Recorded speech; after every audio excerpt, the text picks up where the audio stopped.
ajaran bapakmu Ibrahim. Lah, kalau dulu Nabi itu kan garis keturunannya dari Ibrahim juga kan. Ibrahim Ismail itu semuanya sampai Nabi Muhammad kan. Jadi di sini milata abikum Ibrahim. Bapakmu Ibrahim. Terus kemudian wa sama kumul muslimina min qabl wa fi hada. Nah, dia Ibrahim yang telah memberikan nama kepada kamu itu muslimin zaman dulunya. Jadi zaman Ibrahim itu orang-orang Islam itu juga Ibrahim menyebutnya muslimin. Dan juga wafi hada dan juga dalam Al-Quran ini maksudnya gitu. Nah berarti kan muslimin sudah ada dari dulu. Kalau jenengan baca surat 10 ayat 72 itu. Nah, Nabi Nuh itu mengatakan wa umirtu an akuna minal muslimin, dan aku diperintah agar aku termasuk muslimin, itu yang bilang Nabi Nuh. Berarti kan jauh sebelum Ibrahim kan. Nah, pada waktu Ibrahim juga mengatakan yang mantan muslimin itu Ibrahim, dan juga wafi hada dan juga dalam Al-Quran ini. Kemudian liyakunar rasulu sahidan alaikum, agar Rasul itu menjadi pemberi bukti atas kamu, pemberi bukti atas kebenaran ayat-ayat yang disampaikan. Nah, kalau misalnya orang sampai ruang angkasa itu, pada saat itu Nabi Muhammad kan juga tidak tahu, karena itu datang dari Allah. Akhirnya setelah dibuktikan oleh orang lain ternyata benar, maka menjadi pemberi bukti atas kamu. Kemudian wa takunu syuhada'a 'alan nas, dan kamu juga harus menjadi pemberi bukti atas manusia lain. Kita harus meneliti, mempelajari, memperhatikan. Kemudian loh, gini loh, saya juga gak tahu tuh ayatnya bilangnya begini kok, gitu loh. Pemberi bukti maksudnya gitu. Walaupun orang lain mengatakan saksi, kalau saya lebih cenderung pemberi bukti. Pemberi bukti, kita harus mencari bukti. Ibrahim pernah mencari bukti dari malam sampai pagi. Melihat kau-kau, wah itu Tuhan. Setelah hilang dia nggak mau. Terus melihat komar, itu Tuhan, nggak mau lagi. Terus kemudian pagi melihat matahari terbit, kan dari malam sampai pagi.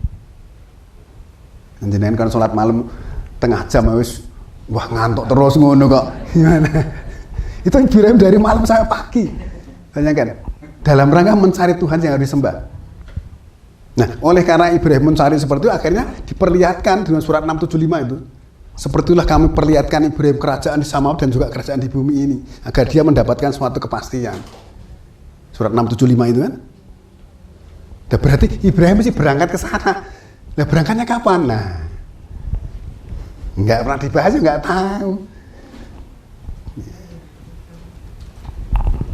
Nah, ini kan, gitu. Terus kemudian setelah itu, fa'aqimus sholah, maka dirikanlah sholat.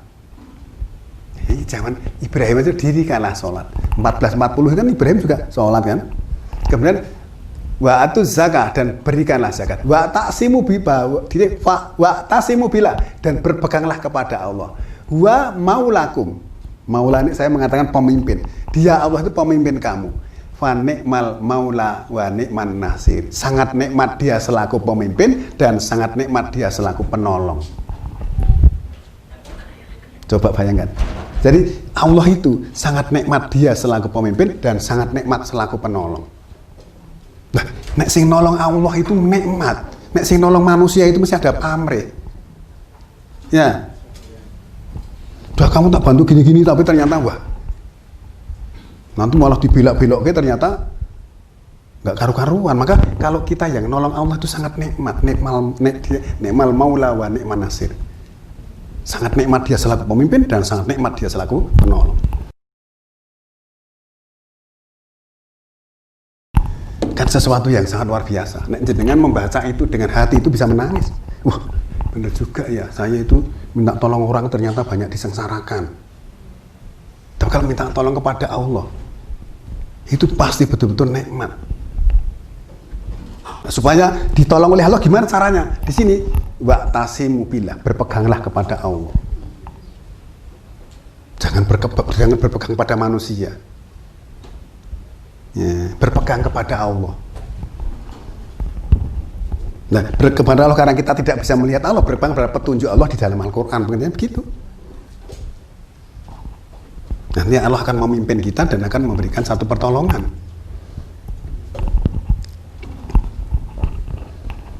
Nah, saudara sekalian, dari beberapa istilah ini tadi kan bisa kita pahami bahwa sebenarnya kalau nanti kita korban itu mengikuti milah Ibrahim tadi, itu perintah Allah semuanya. Yang diperintah kita dan juga Nabi sendiri diperintah.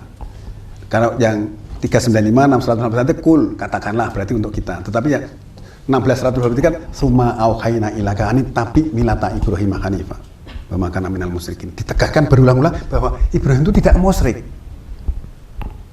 Itu kan penegasan berulang-ulang. Apa maksudnya? Maksudnya supaya kita juga tidak boleh musyrik.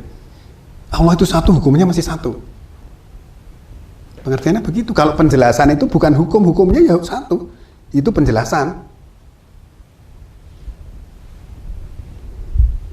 Karena berselisih kan 42 ayat 10. Wa mah talahtum fihi min sa'in fa hukmuhu ilallah. Apapun yang kamu perselisihkan tentang sesuatu maka hukumnya kepada Allah. Dzalikum rabbi, itulah Allah Tuhanku. Alaihi tawakkaltu, kepadanya aku bertawakal, wa ilaihi unib, dan kepadanya aku akan kembali. Kepada Allah. Tapi yang dipakai dasar bukan ini, dasarnya 459. Hati Allah, hati Rasul itu. Wa ulil amri minkum. Itu nanti beda, enggak ketemu. Kalau berselisih itu, ini ikhtilaf itu di sini dasar hukumnya.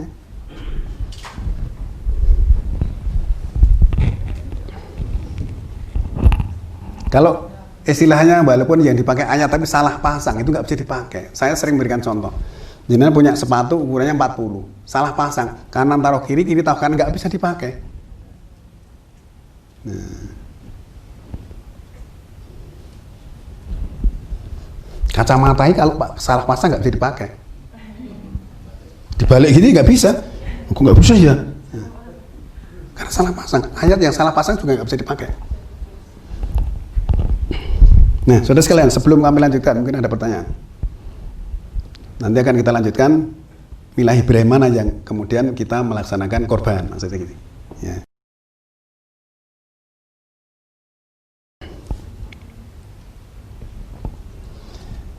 Jadi korban bagi orang yang tidak melaksanakan ibadah haji adalah melaksanakan milah Ibrahim sebagaimana diungkapkan peristiwa pada saat Ibrahim diperintah untuk menyembelih Ismail. Itu surat As-Saffat, surat nomor 37 ya. Mulai ayat 100 sampai 108. 37, 100 sampai dengan 108. Ini baru sebelum punya anak ini ya. Nah, ini Allah memberikan contoh. Kalau penjenengan berdoa supaya menjadi anak yang soleh itu sebelum istrinya hamil, wis lahir wis nakal kayak berdoa. Ya, harusnya sebelumnya Robbi habli minas solihin. Tuhanku anugerahkan padaku yang termasuk anak yang soleh gitu loh. Sebelumnya. Misalnya jenengan pesen mobil, wis dadi wis dikirim. Wah, aku pesen gini masih gak jadi nih. Caranya kowe ngono ya kudu pesen lagi. Itu tetep kudu kok bayar sih. Anak is bacot lahir, wis bacot beling. Ya, sebelumnya. Ini. Artinya nanti supaya prosesnya itu sesuai dengan permintaan kita, gitu nih. Kalau Allah berkenan. Tuhanku anugerahkan kepadaku termasuk anak yang soleh. Kemudian Allah memberikan kabar. Fabasarnahu bi gulamin halim. Lalu kami berikan kabar gembira seorang anak yang penyantun. Nah, berarti Ismail itu nanti anaknya santun. Sebelum lahir Allah sudah memberitahu bahwa dia anak yang penyantun.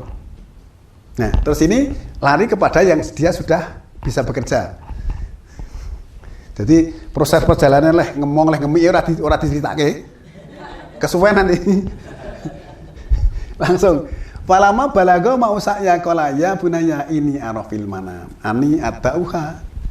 Nah, maka ketika Ismail setelah mencapai pada usia bisa diajak berusaha bersama bapaknya sama Ibrahim tadi, kemudian Ibrahim bilang sama anak kola, ya bunaya ini arafil mana, wahai anakku, sesungguhnya aku melihat di dalam tidurku. Ani atauha, aku menyembelih kamu. Melihat dalam tidurku, aku menyembelih kamu. Terus kemudian Fangdur, madhataro, lalu perhatikan apa yang kamu lihat. Bagaimana menurut pandangan kamu? Loh, sekarang misalnya gini, misalnya jangan ngadakan survei seluruh provinsi lah sekali. Anak yang segede Ismail pada waktu itu baru terus kemudian bapaknya suruh ngomong, tadi malam aku mimpi kamu kon nyembelih, kira-kira gimana? Langsung ngungkal arit, Pak. Ya ngungkal arit ngajak perang dari bapak ini. Tapi Ismail jawabannya luar biasa. Suruh memperhatikan. Fangdur madhataro. Perhatikan apa yang kamu lihat. Bagaimana menurut pemandangan kamu. Nah, pertanyaan kan itu spiritual tingkat tinggi. Ya pertanyaannya itu spiritual tingkat tinggi, Pak. Terus kemudian Ismail menjawab, kola ya abatif al matuk maru. Wahai bapakku, wahai ayahku, kerjakan apa yang diperintahkan itu. Nah, coba bayangkan, seorang Ismail jawabannya seperti itu, kerjakan apa yang diperintahkan Allah itu. Walaupun bapaknya tadi tidak mengatakan diperintah, aku melihat di dalam tidurku, aku menyembelih kamu. Kan ayatnya tidak mengatakan diperintahkan.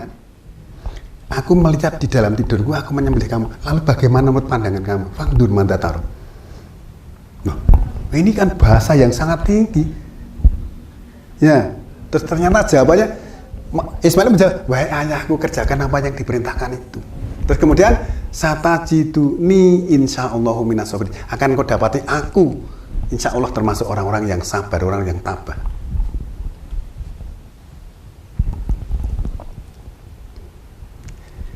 Bahasa yang seperti ini tentu saja menyentuh hati. Mungkin Allah tidak mengisahkan dan tidak menceritakan. Mungkin pada saat itu Ibrahim mesti nangis. Hanya tidak dikisahkan oleh Allah. Ya. Coba jenengan rasakan bahasa-bahasanya itu luar biasa. Nah, sekarang kita harus tahu melihat dalam tidur itu seperti apa.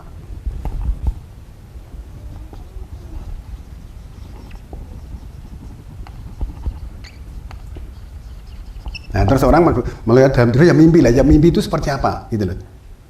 Di situ aja, wahai anakku, aku melihat dalam tidur, aku menyembelih kamu. Bagaimana menurut pandangan kamu? Bagaimana menurut penglihatanmu? Fangdur mandatar.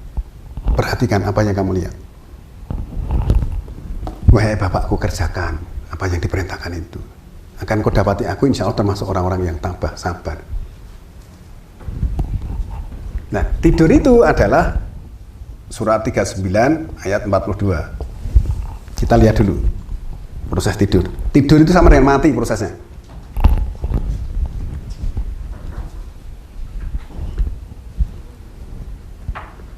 Allahu yatawafal anfusa hina mautiha walati lam tamut fi manamiha. Allah mewafatkan jiwa orang yang mati dan yang belum mati waktu tidur. Ya, berarti kan pada saat orang tidur itu jiwanya keluar. Ya. Nah, kalau sudah mati, fayum sikul lati qada alaihal mauta wa yursilul ukhra ila ajalin musamma. Lalu dia tahan jiwa orang yang telah ditetapkan atasnya kematian. Nek sudah waktunya kematian, jiwanya ditahan. Artinya tidak dikembalikan lagi. Kemudian wa yursilul ukhra, dan mengirim kembali yang lain yang tidur tadi ila ajalin musamma sampai pada waktu yang ditentukan.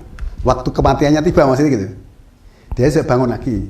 Nah, berarti proses mati dan tidur itu kan sama. Jiwa keluar, ditahan bagi yang sudah mati, yang masih belum waktunya mati dikembalikan. Ya, yang ditahan jiwa bukan cabut roh. Ayat ini loh, yang melakukan Allah sendiri. Di dalam tubuh manusia kan ada 3 lapisan. Lapisan tubuh fisik, kemudian lapisan kesadaran jiwa, dan roh. Nah, roh itu ditanya nggak boleh jawab kok Nabi 1785 wa yasalu naka aniru kuliruhum min amri rabbi wa ma utitu minal ilmi la qalila. Mereka bertanya kepada tentang roh, katakan roh itu urusan Tuhanku. Nabi nggak boleh menjawab. Maka yang ditahan adalah jiwanya. Nah, pada saat orang tidur itu jiwanya keluar. Dia ada tali penghubung dengan jiwa, dengan fisiknya bernama perak. Dia elastis. Dia punya kesadaran yang bisa terpisah dari tubuh fisiknya. Itulah namanya kesadaran jiwa. Nah, kesadaran jiwa itu bisa melenting kemana saja dan dia sadar, mengerti. Kalau sudah keluar, sekarang saya mau ke Amerika saat ini juga sampai. Saya mau ke Mekah saat ini juga sampai. Dia tidak mengenal batasan ruang dan waktu. Kecepatannya sangat tinggi. Dan dia bisa meneliti apapun yang dilalui. Ada tali penghubung berwarna perak. Tapi ketika tali diputus, maka fisiknya pasti mati. Maka mati itu tidak sakit. Nah, kalau sedang keluar itu berarti mencoba mati dalam kehidupan. Ya masih hidup tapi jangan diputus mati, betul-betul mati. Nah, ayat ini malah justru diadopsi oleh orang yang tidak punya Quran. Saya pernah ketemu orang agama lain, wah luar biasa, pemahamannya ini luar biasa. Dia pengen ketemu guru yang di luar negeri sana aja, sebentar udah ketemu di sana, ya ilmunya disampaikan juga. Terus kemudian inna fi dzalika la ayati liqaumin yatafakkarun, bahwa pada yang dimana ada ayat. Ada ayat itu ada pertanda, mesti ada ilmunya nih diteliti, maksudnya gitu. Bagi kaum yang mau tafakkur memikirkan. Apakah kita pernah memikirkan? Nggak pernah. Gur diwaca main untuk pahala, nggak pernah dipikirkan, ya mesti kita nggak tahu ilmunya. Akhirnya ilmunya diambil oleh orang lain. Ya. Nah, berarti istilah tidur itu adalah menurut ayat ini, mati juga menurut ayat ini. Hanya nek mati jiwanya langsung ditahan, beri talinya diputus, tali warnanya perak tali itu. Terus kemudian kalau dia masih belum waktunya dikembalikan lagi untuk bangun paginya. Gitu maksudnya. Maka tetapi pada saat Nabi Ibrahim tadi melihat kejadian itu, aku melihat di dalam tidurku. Berarti yang melihat itu kesadaran jiwanya, bukan fisiknya. Kemudian orang mengatakan mimpi. Nah, ini ada tubuh fisik ya. Terus ada lapisan tadi, dia keluar ada tali penghubung, dia dari sini melihat fenomena. Diberitakan, terus dikirim ke fisiknya lewat tali tadi. Kenapa harus pakai simbol? Karena bahasanya kesadaran jiwa itu bahasa yang sangat tinggi. Nanti dipahamkan kepada fisik ini nggak mampu, maka dengan simbol masih harus diterjemahkan. Pada saat Nabi Yusuf mimpi itu ya, melihat 11 kaukab, kemudian komar dan matahari. Semuanya sujud kepadaku. Surat 11 ayat 4 itu. Itu kan solar system. Kalau kaukab diartikan bintang, loh bintang itu jumlahnya triliunan kok. Berarti dulu solar system kita, planet-planetnya ada 11, pecah satu. Sekarang yang ada di antara Mars dan Jupiter namanya asteroid atau planetoid. Dulu satu planet yang biasa, terus pecah. Kalau itu tidak pecah, jumlahnya tetap 11, sekarang masih 10. Di atas kamu ada 7. Sampai Pluto baru ada 6. Pengertiannya kan begitu. Nah berarti Yusuf ketika melihat solar system, kaukab 11, kemudian komar dan juga samsa matahari, semuanya sujud kepadaku. Walaupun akhirnya aplikasinya saudaranya yang juga akhirnya bersujud, bapak ibunya sujud juga ketika Yusuf sudah menjadi pejabat di kerajaan Mesir. Tetapi itu tadi juga memberitahu tentang solar system kita. Mungkin gitu. Nah, ini juga begitu, fenomena ini diberitakan ke sini. Nah, yang bisa menerjemahkan mimpinya Nabi Yusuf ternyata bapaknya sendiri. Bapaknya kan seorang Nabi juga kan. Itu mimpi mojo kok beritakan kepada saudara-saudaramu. Gitu. Bapaknya bilang gitu. Loh kenapa begitu? Saudaramu iso wong ngirinan gitu. Ya, berarti ini kan jelas bahwa melihat di dalam tidur itu seperti itu. Maka Ismail menjawabnya juga dengan bahasa spiritual tingkat tinggi. Kemudian menjawabnya kan, pertanyaan kan, Fangdur madataro. Kola ya abatil al, ya atif al, matuk maru, satajiduni insyaallah minas sabirin. Wahai ayahku, kerjakan apa yang diperintahkan itu, akan kau dapati aku. Insya Allah termasuk orang-orang yang sabar. Tapi dulu kan waktu saya masih kecil nggak gitu kok. Ustadz itu ngomongnya Ismail ketika mau disembelih berubah jadi domba ya. Ternyata enggak, ayatnya nggak bilang begitu kok. Nah, coba dilanjutkan ayat berikutnya. 104. Kan nggak bilang begitu nanti. Saya juga logika saya nggak bisa nangkap loh. Masuk disembelih kok Ismail domba itu kayak apa ya? Prosesnya seperti apa itu logika saya nggak bisa nangkap. Tapi ternyata ayatnya nggak bilang begitu. Banyak lagi. Nah, terus setelah ada kesepakatan, Ismail setuju tadi, kemudian falama aslama wa talaulil jabin. Ketika keduanya telah aslama, telah pasrah. Aslama itu kan pasrah, surat kedua 112. Balaman aslama wa jaulillahi wa huwa muhsinun falahu ajruhu inda rabbi wala khaufun alaihim wala hum yahzanun. 212 kan aslama. Nah, ketika keduanya telah aslama, kemudian Ismail diletakkan di atas jabin, para mufasir di atas pelipisnya. Saya dulu ingat waktu masih kecil, bapak ibu saya mengatakan lantai itu disebut jubin. Pernah dengar gitu ya? Nah, makanya saya katakan di atas jabinnya mungkin sudah diletakkan di atas tanah. Sudah digolerkan di atas tanah begitu. Mau disembelih maksudnya gitu. Nah, dalam kondisi yang kritis seperti itu, kemudian wana dainahu an ya Ibrahim. Kemudian kami seru dia. Allah menyeru mungkin lewat utusannya. Wahai Ibrahim, istilah cukup, nggak usah dilanjutkan. Soalnya kan begitu. Kau sotak taruh yang kau telah membenarkan apa yang kamu lihat. Nah, soalnya kan begitu. Ya orang mungkin dialog, orang mungkin gursak tembung kan mungkin, Pak. dialognya mesti panjang tapi diringkas di dalam ayatnya. Udah cukup Ibrahim, ternyata engkau telah membenarkan apa yang kamu lihat. Gitu lah. Inna kadzalika najzil muhsinin, dan inilah balasan bagi orang yang berbuat baik. Seperti itulah balasan orang yang berbuat baik. Kami membalasi orang yang berbuat baik. Inna hadza lahwal balaul mubin, bahwa sesungguhnya ini adalah bala yang nyata. Bala itu ujian yang nyata. Terus kemudian ayat berikutnya. Nah, wa fadainahu bidzibhin adim, dan kami tebusi dia Ismail tadi dengan sembelian yang besar. Tapi dia tidak disebut kambing, tidak disebut sapi, tidak disebut onta, sembelian yang besar. Nah, sembelian yang besar itu adalah penjenengan sebagai peternak. Kudune diopeni, dipakani rumput gitu, ora dipakani katul. Sampah gitu. Terus kemudian sembelian besar itu minimal ya domba, tidak mungkin ayam. Nah, sudah gitu. Ya. Nah, berarti setelah mau dilaksanakan tadi di stop. Cukup Ibrahim. Ternyata kot sotataru, yang kau telah membenarkan apa yang kamu lihat. Kan seperti itu. Nah, terus kemudian ayat berikutnya. Wa tarokna alaihi fil akhirin, dan kami tinggalin atasnya untuk orang-orang kemudian termasuk kita. Penyembelihan tadi itu ditinggalkan untuk orang-orang kemudian. Ya. Berarti kita juga kalau menyembelih korban yang tidak berangkat ke haji itu melaksanakan milah Ibrahim. Mestinya gitu. Nah, mengikuti surat ke-219 jenengan harus syukur, nanti nggak dapat korban harus puasa di sana, tidak naik pesawat juga. Padahal sana lockdown. Nah, oleh karena itulah saudara sekalian, bahwa sebenarnya kalau kita lihat seperti ini loh. Terus kemudian timbul pertanyaan loh, apakah dulu ketika Ibrahim diperintah menyembelih Ismail itu bulan Zulhijjah?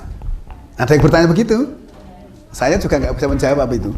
Karena peristiwa ini sudah ada dari dulu, saya juga nggak tahu kapan itu kejadiannya. Kok iso dibarengi saya juga nggak tahu. Ayatnya juga nggak ada. Ini kudu dibarengi sana nggak ada kok.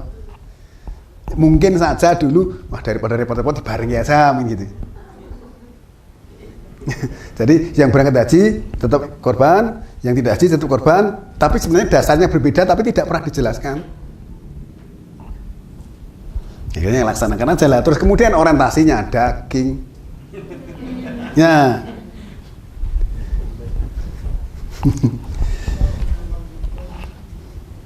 Nah, saudara sekalian, di sini ada satu ilmu tingkat tinggi ketika Ibrahim melihat dalam tidur, terus kemudian Ismail disuruh memberikan satu pandangan tadi, jawabannya juga sangat luar biasa, menyentuh hati. Ya.